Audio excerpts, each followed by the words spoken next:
आमदार भास्कर जाधव यांनी कार्यकर्त्यांना एक भावनिक पत्र लिहिलेलं आहे। अनेक साथीदारांनी पक्ष सोडल्यानं जाधव भावनिक झाल्याचं पाहायला मिळालं। आक्रमक असलो तरी अत्यंत संवेदनशील आहे असं भास्कर जाधव यांनी आपल्या पत्रामध्ये म्हटलंय। लवकरच गावी मुंबईत जाहीर मेळावे घेणार असल्याचे त्यांनी आपल्या पत्रामध्ये नमूद केलेलं आहे। मेळाव्यात भेटू आणि बरंच काही बोलू असं देखील भास्कर जाधव म्हणालेले आहे। तर भास्कर जाधवांनी पत्रात नेमकं काय म्हटलेलं आहे पाहूयात।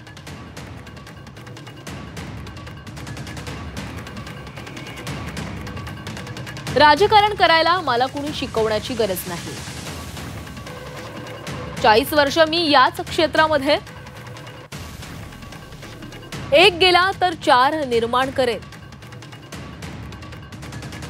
मी आक्रमक असलो तरी अत्यंत संवेदनशील नेता आहे।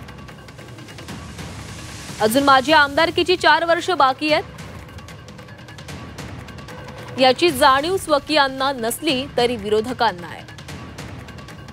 लाथ मारेन तिथं पाणी काढायची माझ्यामध्ये धमक आहे। लवकरच गावी आणि मुंबईला जाहीर मेळावे घेणार आहे। त्यावेळेला भेटू आणि खूप काही बोलू। तर असं भास्कर जाधव यांनी आपल्या पत्रामध्ये म्हटलेलं आहे। त्यांनी कार्यकर्त्यांना हे भावनिक पत्र लिहिलेलं आहे। आणि या संदर्भात अधिक बोलत आमचे प्रतिनिधी कृष्णात पाटील आपल्यासोबत जोडले गेलेले आहेत। कृष्णात, याआधी देखील भास्कर जाधव यांनी कार्यकर्त्यांशी एक भावनिक संवाद साधलेला होता। त्यांनी मेळावा घेतलेला होता ज्यावेळेस भास्कर जाधव नाराज असल्याची चर्चा होती। आता भास्कर जाधवांनी पुन्हा एकदा कार्यकर्त्यांना एक भावनिक पत्र लिहिलेलं आहे आणि लवकरच भेटू आणि आपण खूप काही बोलू असं त्यांनी आपल्या पत्रामध्ये म्हटलंय।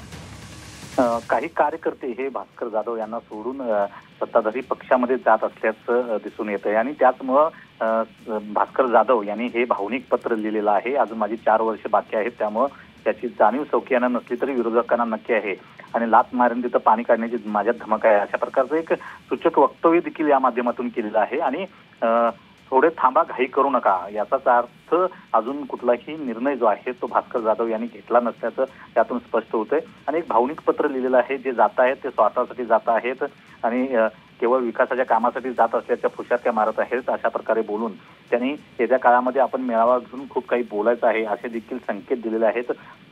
विरोधी पक्षनेतेपद अजून अद्याप बाकी आहे। विरोधी पक्षनेतेपद त्यांना दिलं गेलेलं नाही सत्ताधारी पक्षाकडून, त्यामुळे ते नाराज आहेतच। परंतु मुळात ते म्हणजे शिवसेना ठाकरे गटामध्ये नाराज आहेत का ते पाहणं गरजेचं आहे, कारण यापूर्वी देखील त्यांनी अशा प्रकारचे संकेत देणारे वक्तव्य केली होती आणि आत्ताचं पत्र देखील तसंच मानलं जात आहे। नक्कीच कृष्णात, धन्यवाद तुम्ही दिलेल्या सविस्तर माहितीसाठी।